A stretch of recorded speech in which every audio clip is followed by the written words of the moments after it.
Right, man. Things continuing to heat up around the WNBA, the gift that keeps on giving. It looks like A'ja Wilson, this clip surfaced of A'ja Wilson on All the Smoke with Matt Barnes and Steven Jackson. And she was talking about how basically, the rule is if there's a white player on you and you black, you better go at him. Like it's just an unwritten rule. Go at the white players.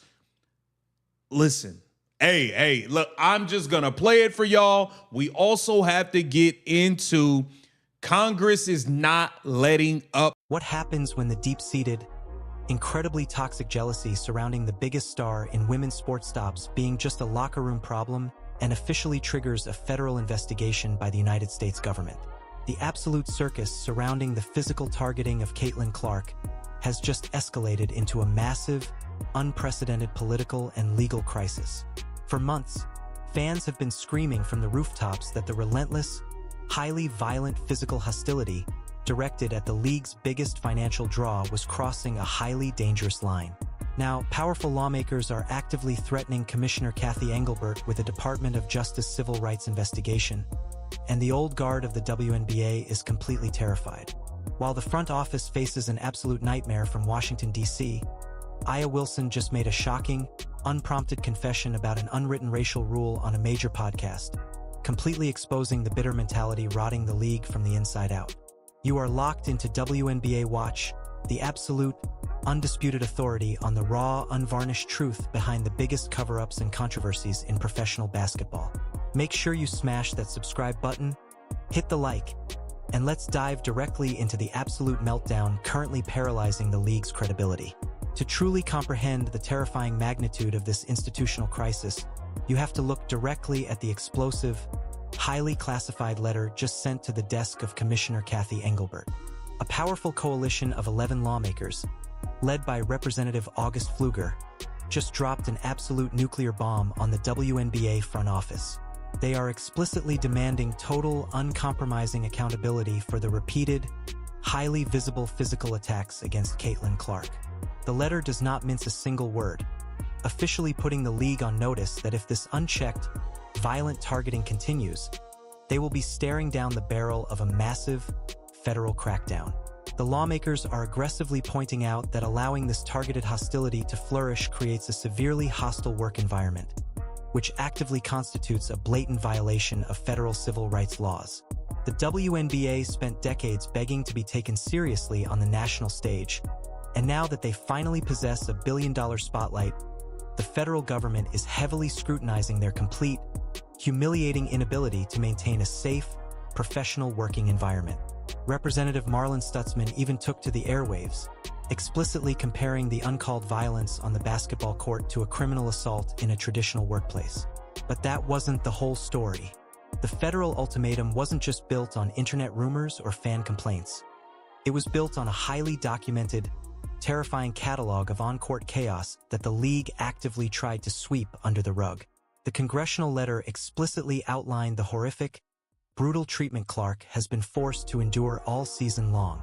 Lawmakers directly cited the severe, highly publicized throat strike delivered by Alyssa Thomas, alongside blatant eye pokes, aggressive hip checks, and blindside hits that go entirely beyond the boundaries of routine basketball physicality. The government officials accurately diagnosed the underlying disease infecting the association. The league and its incredibly inconsistent officiating crews have routinely and systematically failed to hold the veteran establishment accountable. The letter even referenced the deeply disturbing reality that opposing players are actively taking to social media to seemingly endorse and celebrate this hostility. If the Department of Justice, the Department of Labor, and the Equal Employment Opportunity Commission decide to formally intervene, Commissioner Engelbert could be facing catastrophic legal and financial penalties that would completely bankrupt the league's credibility. The establishment thought they could bully a rookie in silence, but what happened next would shock everyone. While the commissioner desperately scrambles to hide from the media and handle the intense federal heat, the absolute face of the veteran establishment just handed the government a massive, undeniable piece of evidence on a silver platter. During a highly publicized appearance on the All the Smoke podcast with Matt Barnes and Steven Jackson, Las Vegas Aces superstar A'ja Wilson made an incredibly disturbing, unprompted confession. While discussing the physical mix-ups and intense trash talk surrounding Caitlin Clark, Wilson casually revealed what she described as an unwritten Hooper rule. She explicitly stated that when a black player is being guarded by a white player, there is a fundamental, deeply ingrained expectation to aggressively go at them and dominate them out of a feeling of disrespect. She referenced Larry Bird feeling insulted when guarded by a white player to justify this toxic, race-based targeting mentality. To openly admit on a massive media platform that players are actively utilizing race as a primary motivator for physical aggression is an absolute public relations nightmare. It completely validates every single fan who has argued that the extreme hostility directed at Caitlin Clark is not just about basketball. It is rooted in deep-seated, highly toxic racial resentment. But the rabbit hole of veteran jealousy goes even deeper. This shocking podcast confession is not an isolated incident for Aya Wilson. It is part of a long, heavily documented pattern of utilizing race to diminish the accomplishments of highly popular white players. If you rewind the timeline, Wilson previously delivered a highly controversial, incredibly condescending lecture directly to her own teammate Kelsey Plum. During a media session, Wilson openly discussed the concept of white privilege in the WNBA, claiming that Plum was heavily favored and recognized simply because of her race, while actively undermining her undeniable talent and elite scoring production. Wilson arrogantly stated that Plum understands her privilege, framing her success as a byproduct of systemic bias rather than raw, unadulterated hard work. It is absolutely staggering to watch the alleged best player in the world constantly timing for that. Now, look at this. I guarantee you if someone did that to her, she'd be crying to the refs, Kathy, WNBPA, and anyone who would listen to get being a victim.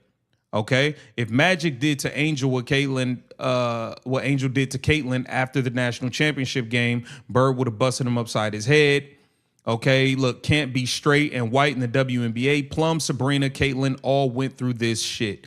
This is, look, admitting their racism, and it's okay. I mean, A'ja Wilson is a true embarrassment as the WNBA weaponize these divisive narratives instead of simply focusing on elevating the sport. When you continuously open your mouth to insert toxic, race-baiting commentary into the mainstream media, you completely alienate the millions of casual fans who are desperately trying to fall in love with the league. The veteran establishment is so entirely consumed by their own bruised egos that they cannot see they are destroying their own product. And what happened next would completely expose their absolute delusion. The sheer, unadulterated absurdity of this veteran vendetta has become so glaringly obvious that the actual legends of the sport are officially stepping in to execute an absolute, scorched earth reality check. WNBA icon and Hall of Famer Candace Parker recently took to the microphone and went completely nuclear on the current player base regarding the highly controversial, mathematically absurd All-Star voting results. When the confidential ballots were leaked to the public, revealing that the deeply bitter players insanely ranked Caitlin Clark as the 11th best guard and Kelsey Plum as the 12th, Parker completely stopped pulling her punches. She looked directly into the camera and delivered a brutal, unapologetic diagnosis. Parker explicitly stated that the players casting these incredibly spiteful ballots possess massive, glaring insecurities. She didn't hold back, aggressively declaring that these veterans need to look themselves in the mirror and literally go see a therapist to figure out their has fallen victim to. Alex, I know that you want me to go to you first for a sports story, but I won't. I'll go to Jason first. Give us some analysis of what's been going on the court with Caitlin Clark. I mean, some of these hits for sure look vicious.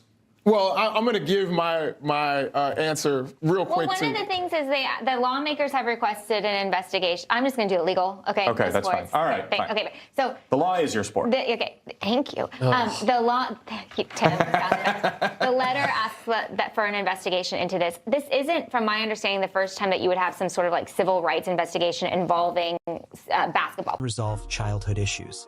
When an absolute titan of the sport is publicly telling the active roster that their voting metrics are driven by pure, unadulterated psychological envy rather than actual basketball evaluation, the entire illusion of a unified sisterhood completely shatters.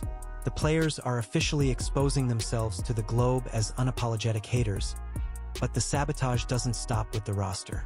While the veterans expose their own blinding insecurities and the league office battles the federal government, the Indiana Fever organization has decided to execute an absolutely idiotic, highly frustrating maneuver that completely ruins the fan experience. Head coach Stephanie White recently stepped up to the podium to announce the availability of Caitlin Clark and Aaliyah Boston for their crucial back-to-back games against Los Angeles and Phoenix. The strategy she revealed is completely baffling and borderline self-destructive. White explicitly stated that Clark will play the first game while Boston sits out, and then they will completely flip-flop for the second game, with Boston playing and Clark being forcefully benched. Let that completely sink into your brain for a single second. We are talking about two hyper-competitive, elite athletes in their early 20s who are entirely healthy enough to play professional basketball, and the coaching staff is actively choosing to stagger their rest days. Fans are paying astronomical, highly inflated ticket prices specifically to watch this dynamic duo operate on the hardwood together. By intentionally holding them out on alternating nights, the Fever front office is turning their schedule into an absolute mockery, prioritizing extreme, bureaucratic load management over actual basketball execution and fan satisfaction. However, even amidst the absolute catastrophic failure of the league's officiating, the toxic racism of the veteran players, and the deeply frustrating incompetence of the Indiana coaching staff, Caitlin Clark's sheer commercial dominance continues to completely eclipse the noise. While the establishment burns its own house down, sneakerheads and basketball fans were just treated to a massive, highly anticipated first look at the brand new yellow colorway of the Nike Caitlin ones. The shoes are absolutely fire, featuring a sleek, vibrant, eye-catching design that completely pops on the hardwood. Images of the GOAT casually warming up in these unreleased, highly coveted sneakers instantly went viral across every major social media platform. While players like Aya Wilson are busy harboring deep-seated jealousy, and the front office is busy— Don't do that. Tickling me. NBA player is on the court. Bird got guarded by a white guy. He was like, y'all don't have any brothers? Yeah. That's what Larry Bird said. He felt disrespected. Yeah, he felt disrespected. I feel like that's like the unwritten Hooper rule. So no, I was laughing. I was like, it's never that deep. It's never that deep. But I guess. Question. So I guess that's just the unwritten rule. You got to go at the white players. Yeah, he felt disrespected. I feel like that's like the unwritten Hooper rule. So no, I was laughing. I was like, it's never that deep. So the unwritten— dealing with congressional threat letters. Clark is out here quietly warming up in signature shoes that will inevitably sell out globally in absolute record time. It is a beautiful, highly visual reminder that regardless of the toxic, highly coordinated politics attempting to drag her down, her brand is an unstoppable, completely undeniable global juggernaut that no amount of veteran hatred can ever truly suppress. We are currently watching an entire sporting institution actively, stubbornly collapse under the crushing weight of its own petty, deeply ingrained resentment. The establishment is caught in a terrifying, completely inescapable vice grip. On one side, the United States Congress is actively threatening massive federal investigations over their complete failure to protect their ultimate golden goose from violent, targeted hostility. On the other side, highly respected legends like Candace Parker are completely exposing the bitter, incredibly jealous mentality rotting the locker rooms from the inside out, while players like Aya Wilson openly confess to utilizing race as a physical motivator. And sitting right in the middle is the deeply incompetent Indiana Fever coaching staff, desperately trying to micromanage minutes instead of simply letting their generational superstar hoop. The era of ignoring this completely dysfunctional circus is permanently over. I want to hear your absolute raw, unfiltered thoughts down in the comments below. Do you believe the WNBA commissioner needs to be heavily investigated by the Department of Justice? And was Candace Parker completely right about these deeply jealous players needing serious psychological therapy? Drop your absolute best takes.